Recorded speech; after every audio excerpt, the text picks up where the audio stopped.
Okay ആ stitch ചെയ്ത് അളവ് വെച്ച് അങ്ങ് ചെയ്താൽ മതി. പക്ഷെ നമ്മളൊരു റെഡിമെയ്ഡ് ഫർദ ആകുമ്പോഴത്തേക്കും അത് നല്ലതുപോലെ ശ്രദ്ധിക്കണം.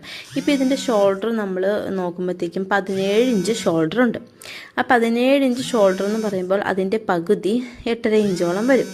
ആ 8.5 ഇഞ്ച് തന്നെ നമുക്കവിടെ മാർക്ക് ചെയ്ത് കൊടുക്കാൻ പറ്റില്ല. കാര്യം ഞാൻ പറഞ്ഞല്ലോ, അവിടെ തയ്യൽ തുമ്പ് അവർ എക്സ്ട്രാ കുറച്ച് കൂടുതലിട്ടിട്ടുണ്ട്. അപ്പം നമ്മൾ 8.5 എന്നുള്ളത് നമ്മളൊരു 7.5 എടുക്കേണ്ട ആവശ്യമേ അവിടെ വരുന്നുള്ളൂ. കണ്ടോ, 1 ഇഞ്ചോളം ഇതാണ്. കണ്ടോ, ഈ 1 ഇഞ്ചോളം കയറ്റിയാണ് അവർ സ്ലീവായിട്ട് കയറ്റി അടിച്ചേക്കുന്നത്. അതുകൂടാതെ കണ്ടോ 1/2 ഇഞ്ചോളം അവർ ഷോൾഡറും അടിച്ചിട്ടുണ്ട്. ഇങ്ങനെ വരുമ്പോഴത്തേക്കും നമുക്ക് അളവിൽ വ്യത്യാസം വരും.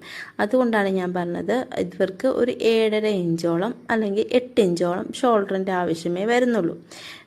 അതുകൊണ്ട് നമുക്ക് ഇവരുടെ ലൂസായിട്ടുള്ള സ്ലീവാണ് ചെയ്തിരിക്കുന്നത്. നോർമലായിട്ട് ചെറിയ സ്ലീവ് അല്ല, ലൂസായിട്ടുള്ള സ്ലീവാണ് ചെയ്തിരിക്കുന്നത്. ഇനി നമുക്കിത് ആം ഹോൾ നമ്മൾ അളക്കുമ്പോഴത്തേക്കും നമ്മൾ 1/2 ഇഞ്ച് മുകളിലോട്ട് കയറ്റി വെച്ചതിന് ശേഷം താഴത്തേക്ക് പിടിക്കുക.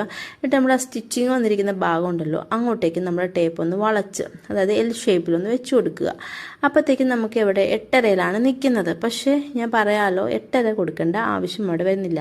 നിങ്ങൾ എത്രയാണോ നമ്മുടെ ഷോൾഡർ കൊടുക്കുന്നത് അത് സെയിം. ഇപ്പോൾ 7.5 ആണെങ്കിൽ 7.5, 8 ആണെങ്കിൽ 8, അത്രയും കൊടുക്കേണ്ട ആവശ്യമേ അവിടെ വരുന്നുള്ളൂ. നമുക്കിപ്പോൾ ഇത് ഫർദ ആയതുകൊണ്ട് തന്നെ നമുക്കൊരു 8 ഇഞ്ച് ഷോൾഡർ കൊടുക്കാം.